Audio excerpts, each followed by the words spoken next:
I didn't see a whole lot. I thought if anything, if I hit it straight, it might just creep in the left side of the hole. So I was like, okay, I'm going to just hit this straight and firm.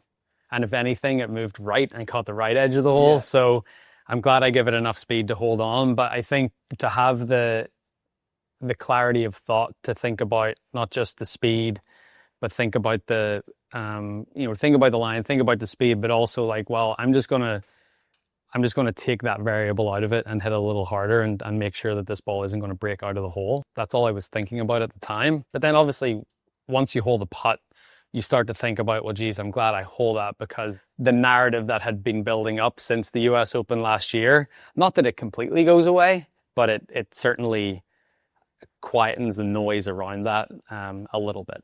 And so you just felt very present in that moment. Like you wouldn't have a flashback to a prior tournament or anything like that. No, I think you never really know what's going to pop into your mind at any given point. But I think when something undesirable pops into your mind, that's when you just have to, replace that with a better thought and visualize the ball going in the hole, or visualize, sometimes when I'm reading a putt, I see myself over the putt and hitting the putt and the ball going in the hole. Like, to me, that's a big visualization key to me. In the third person. In the third person. So I see myself, and I see myself, making a swing or making a stroke. And yeah, that's a big thing for me. So if something does pop into your head of like a flashback to a certain moment that you haven't done what you've wanted to, just replace it with that visualization, and that's something that works well for me. And you'll do it right before a shot. Yeah. So and usually, like, if I'm unsure, if I'm in two minds about what shot to hit, if I'm unsure of like reading a putt, like a line on a putt, it's more those sorts of moments. It just sort of gives me clarity to decide, okay, this is what I'm going to do. I'd rather be decisive and be wrong than be indecisive and be right. I think you're gonna more times than not hit a better golf shot if you're decisive, even if you don't necessarily make the right choice.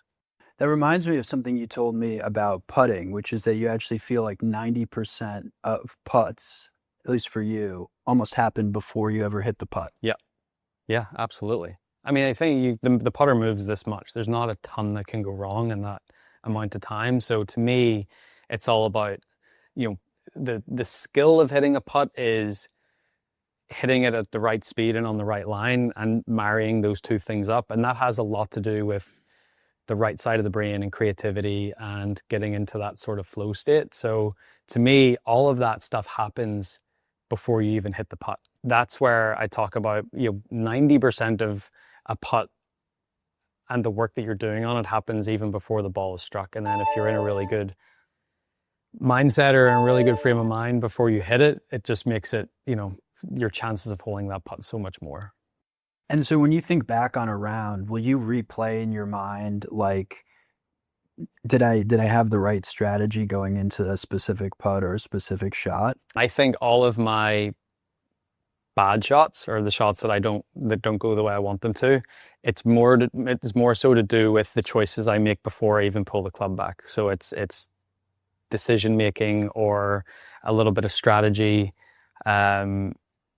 or course management, or like misreading the wind, or why did I try to hit that shot? Why didn't I try to hit something else?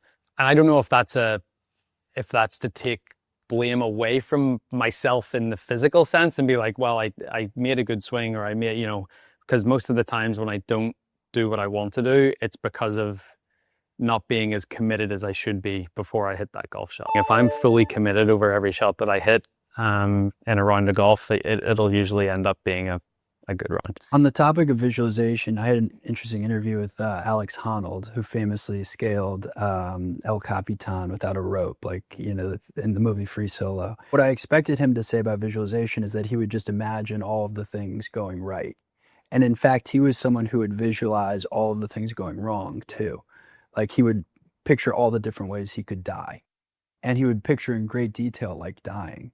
And so I'm curious for you, when you're thinking about, an upcoming Masters or a big tournament or a big shot, like, will you Will you ever go there, like, missing short putts and how do you come back and that sort of thing? Or do you try to have more of a positive reinforcement? I say this all the time, it's counterintuitive to a lot of people to do this, but I do, if you're trying to overcome anxiety or nerves around performance, I do try to think about, well, what's the worst that could happen? And I'm not going to die on the golf course, thankfully. So, I have a much easier job than Alex has, but like I used to have like first tee nerves, like big time. I would struggle on the first tee. And so I would say to myself, well, what's the worst that could happen? So if you hit it in the trees, okay, then what do? You go up there and you figure it out. You're skillful enough to hit a punch shot out of the trees and, get it up to the green and get it up and down and make a par and move on. For whatever reason, imagining like the worst case scenario gave me a level of comfort, because I felt like any worst case scenario that I could bring up in my head, I'll be able to deal with, especially on the first tee for me, because when as you know, if you get nervous on the golf course, you get tight and you get like guidey, and so it gives me a sense of freedom. And like if I can swing free, that's when I play my best golf. So whatever thought process I need to get into to get there, whether that's imagining the worst case scenario, but I also have like, there's positive reinforcement too. I think I'm not standing behind a tee shot and visualizing myself hit a bad shot. Like I'm visualizing myself hitting it where I want to. But I think just even before I get to that point, thinking, well, what's the worst that can happen? And then if the worst that can happen isn't that bad, it's like, well, that's okay. You'll be able to manage it. Yeah. It's interesting just to hear you talk about having first tee nerves, because like as someone watching you, that doesn't seem like something that's ever present. I think one thing people underestimate is the degree to which professional athletes are good at masking the nerves that they're feeling. For me, I think we've talked about this before, but like I'm a terrible mouth breather. Like I breathe a lot through my mouth. So whenever I feel that way, I just remind myself to keep my mouth shut. Just breathe through my nose. And that is a way that I can get my heart rate to calm down and to feel a little more calm about everything. And it's like when I'm in the final round of a big tournament and like I'm on the back nine, like the one thing I try to do is like even walking between shots is I just try to keep my mouth closed and just breathe through my nose. So you just focus a lot on your breathing. Most important thing when you're performing for me is just mouth closed. Like I do breathing exercises outside of the golf course, and whether it be after a gym session or before I go to bed or whatever it is. And that then you obviously, if it's 4 in or 6 out, whatever type of breathing that you're doing. I think when you're in a more controlled environment, I think you can start to count the seconds a little bit easier and stuff. But whenever I'm in that state on the golf course and there's pressure and there's everything going on, I think for me, the simple key of just keeping my mouth closed is a good one. Does a lot. And for people listening to this and wondering what we're talking about, so like 4 in and 6 out would mean you're inhaling for 4 seconds, yes, and then you're exhaling for 6 seconds. Yeah. And by having a longer exhale, you're actually putting your body in more of a parasympathetic state, which in turn relaxes you. Yeah. The opposite thing would be, inhaling for, a much longer period of time and exhaling short. Yeah. And that would put you in like a sympathetic state. Yeah. And it almost looks like someone's hyperventilating. Yeah, exactly. Yeah. So these are different techniques that obviously you've mastered. How did you develop some of these breathing techniques? I worked with my trainer Ro on a lot of that stuff. He's worked with Navy SEALs before that have to, they have to alter their state a lot if they're going in for a mission, or, they don't know when they're going to have to be ready to do certain things. I've gained a lot of knowledge through that from him and the work that he's done with the SEALs. He would primarily want me to do like 2 sessions a day, like one like after my gym session, maybe one before I go to bed at night. If I get 1 in a day, it's a good thing. That's a win for me. So but every little helps, and again, it's all about just trying to build those really good habits. And since I started to do this 4 or 5 years ago, it's made a huge difference. Let's talk about just fitness and training a little bit. You've gone from a resting heart rate of about 55 beats per minute in January to down to 49 in March. Yep. Your recovery's up from being kind of in the low 60s to now being on average 74% on Whoop. Your sleep's close to 90% right now. You're getting over 7.5 hours. Looks like you're turning a gear here. Yeah, I think as well, from the start of the year, you go over the Christmas period and you're maybe, that's our off season. So maybe not quite as disciplined as you are throughout the season. Maybe not practicing the habits that you should practice every day. You're still trying to, get by and whatever. I think it's the same for everyone. Once the turn of the year comes around, you sort of try to dial it back in a little bit. But I've been wearing whip now for like 6 years, and I know, like you know when you're doing the right things, and you know when you're not. Like obviously, it's great to have the whip tell you that you're on the right track, but at this point, it's like I know if I do X, Y, and Z, then unless I'm sick, I'm gonna get a good recovery. I'm 35. I'm not one of the younger guys anymore, so a lot of these little habits that help along the way, I think for me, I don't maybe have the buffer that I used to have 10 years ago. So I have to be really disciplined about everything that I do, and especially weeks where I'm at golf tournaments, weeks where I'm looking to perform at the highest level. I maybe just have to be a little more disciplined now than I was 10 years ago, because time catches up with you. And I'm not saying I feel just as good now as I did at 25, but I think that's because of all the things that I try to put in place to make sure that I wake up every day feeling rested and recovered and ready to go. What are some of those habits, like when you want to be really dialed? Caffeine consumption, gets cut off at like 2 p.m. for me. I'm trying to eat, at least 2 hours before bedtime. I'm taking magnesium and theanine and, the things that I feel like I need to do or supplements that I need to take before going to bed to just put me in a relaxed state. Blue light blocking glasses go on around 5 or 6 p.m. Those are great. And then sometimes I'll do like some heat. So whether it's like an Epsom salts bath or sauna, I'll try to do that at nighttime. That's really it. I mean, sometimes you don't get all of those things in, but I think for me, magnesium, theanine, blue light blocking glasses, and then, making sure that the room is pretty cold before going to sleep. If I can at least get, 2/3 or 3/4 of those little habits dialed in, I know I'm going to have a pretty good night's rest.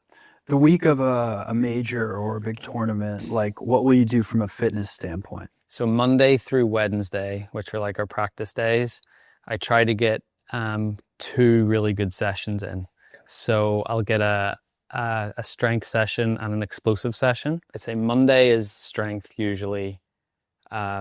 Tuesday is like more of a practice day, so golf day. I might do just some like very basic mobility stuff in the gym to warm up, and then Wednesday would be like the explosive day. And what's explosive? So box jumps, medicine ball throws, lighter loads but moving them faster. So the one thing that I've prided myself on in my career is as I've gotten older, my swing speed's gotten faster, which is amazing. Which I'm trying to counteract that time component of, time catches up with every athlete at some point. So I'm just trying to push that down the tracks as much as possible. So that's really more of, moving those loads fast and trying to keep my swing speed, because it's such an important part of our game, especially, we got these 20, 21-year-olds coming out that are hitting it miles, and, I'm up here at 35, and if I feel like I can keep up with them, plus all the experience that I've had and sort of all of the things that I've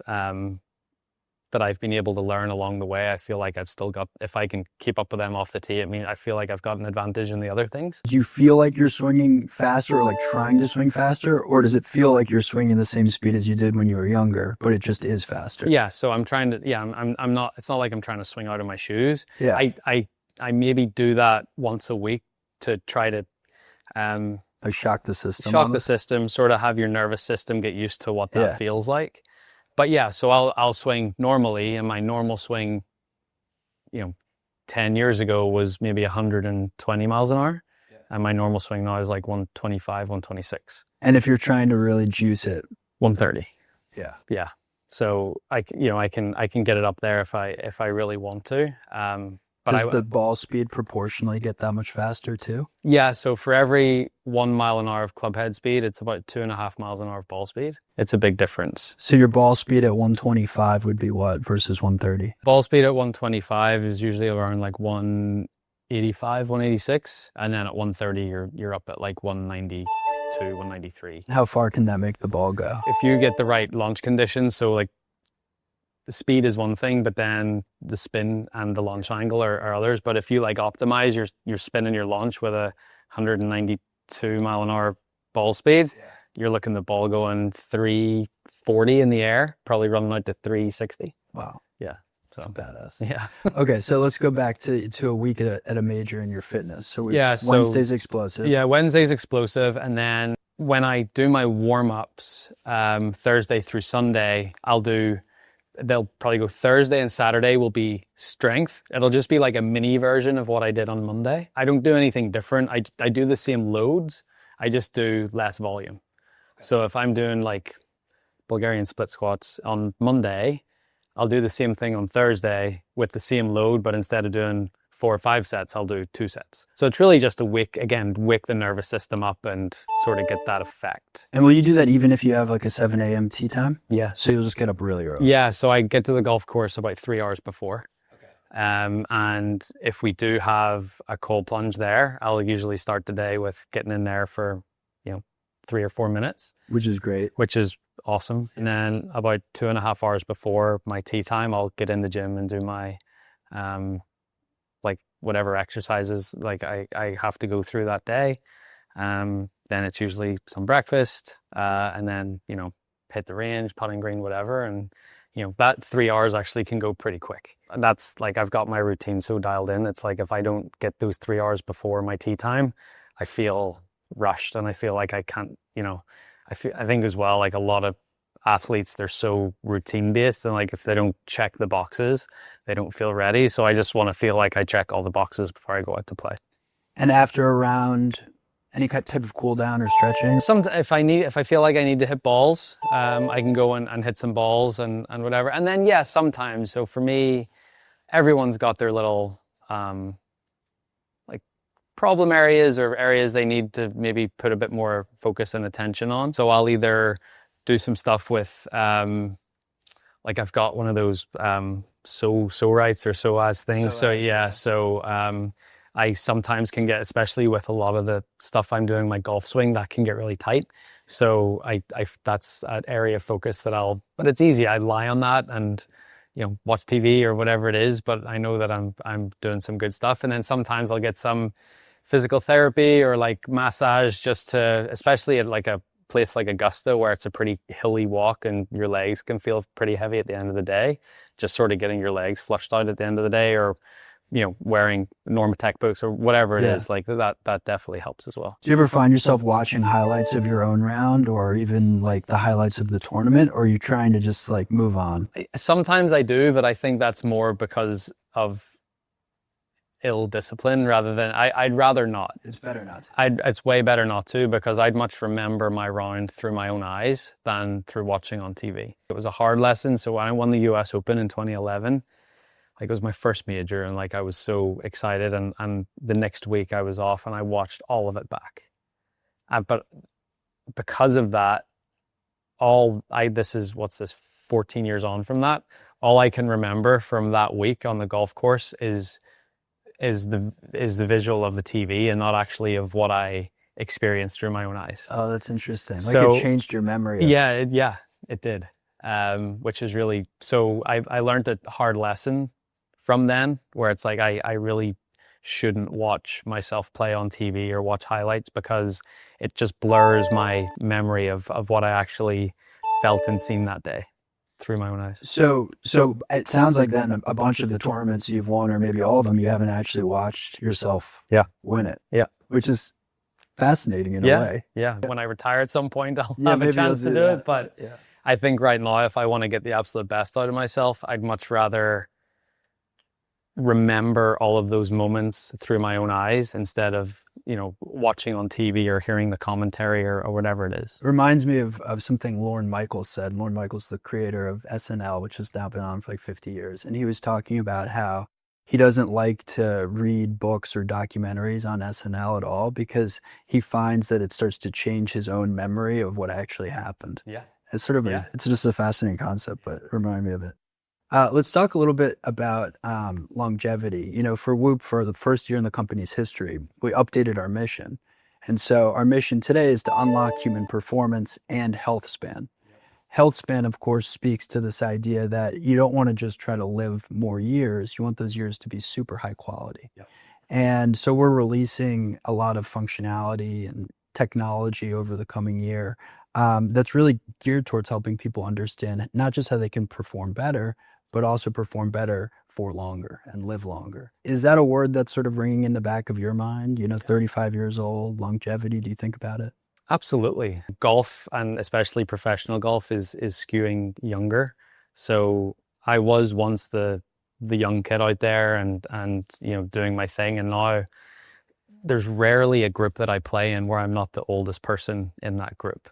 So yeah, longevity is a big thing from a performance standpoint for me, and something that I'm super proud of, that I've been a professional golfer for nearly 18 years, and they've been 18 pretty high quality years, and I feel like I can continue that for at least another decade. But then whenever I look past that decade and I'm not performing at golf, you still want your quality of life to be as good as it possibly can be. And I think that's, you know, getting into health span and getting into like being your own health advocate, and you know, having tools like Whoop to help you on that journey, I think is super important. And you know, I'm so thankful that I've started that from an early age, because people get to their 50s and 60s and now they're just discovering that. And I'm not saying it's never too late to change your habits and become healthier and be focused on that. But, you know, for me to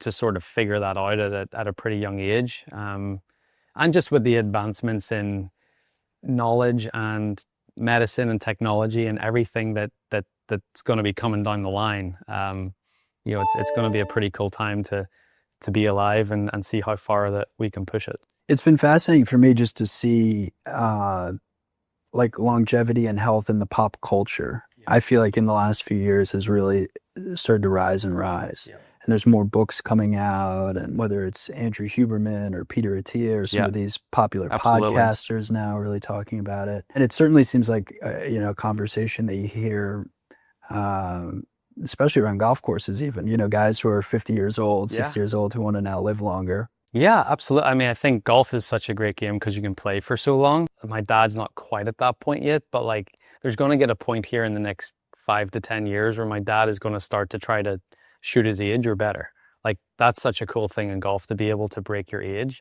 If you're 70 years old and you can still cruise around and under 70, like that's like I want to do that. Like that's amazing. So whether it's Huberman or Peter Attia, I got a chance to spend some time with Peter Attia a few weeks ago, and just, you know, just to think about the way we viewed like health and medicine 20 years ago compared to what it is today. I mean, it's completely different, which is amazing, because I think it's going to help people have more knowledge about their own bodies, and then, you know, because of that, they're going to be their own health advocates, and they're going to be able to live hopefully better, longer lives because of it.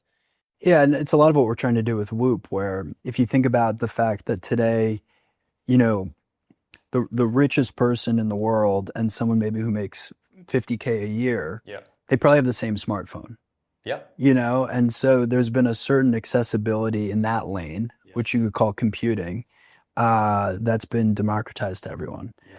Health, and at least access to health information, has lagged way before that, so to speak. And so with a sensor like Whoop getting less expensive over time and being able to provide continuous, accurate health measurements, our goal is that we can provide that accessibility to a much larger number of people. And especially with, you think about the cause of death in the world. I mean, the leading causes are everything that can, or a lot of things that can be monitored by Whoop, whether it's hypertension or, you know, blood pressure, whatever it may be. For example, I have myocarditis, and I've had it since I was 20 years old. And it's something that I can wear Whoop and I can monitor my HRV, my heart rate, and obviously coming down the line, some other things that are really going to help me because sometimes with myocarditis, if you're not getting enough magnesium or you're not hydrated enough, your heart can have like these little arrhythmias that are, can be worrisome, or you can feel them or whatever it is. And just to be able to keep on top of that, like for me, it just gives me massive peace of mind. Yeah, and it used to be that in order to get something like that checked, you'd have to go to a hospital and get connected to a $20,000 piece of equipment. Yeah. And our responsibility is to bring that technology to your wrist in a form factor that you can use any minute of the day. Yeah, exactly, which is amazing. I mean, just to think about where we were 20 years ago compared to today, and to think about how quickly everything is advancing with AI, and like where we're going to be in 10 years time, like it's going to be incredible. Yeah. Well, I'm thrilled to have you on the journey towards it. Let's talk a little bit about this upcoming golf tournament called the Masters.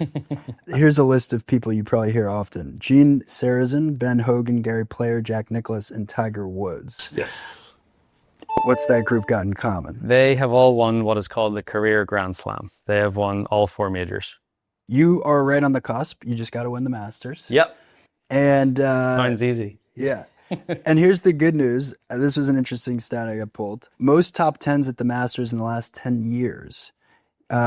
We've got a group that's got 3. That's like Koepka, Scheffler. There's 6 others. Group that's got 4.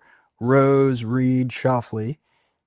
Group that's got 5. Cam Smith, Dustin Johnson, Jon Rahm, Jordan Spieth. And only one person's got 6 top 10s in the last 10 years. Rory McIlroy. Yep. So look, it's a tournament that you play well. Yeah, I do. Yeah, like I've loved Augusta since the first time I laid eyes on it, back in 2009. So whatever, 16 years ago when I played my first one. Yeah, look, the course sets up well for me. I love the place. I've had chances there, and it goes back to what we said previously is, every time that I've been there and I've had a chance, I've learned something different. So I had a chance in 2011, didn't quite happen. Played in the final group in 2018, played in the final group in the 3rd round in 2016, finished 2nd in 2022. So I've had chances. I just haven't put it all together.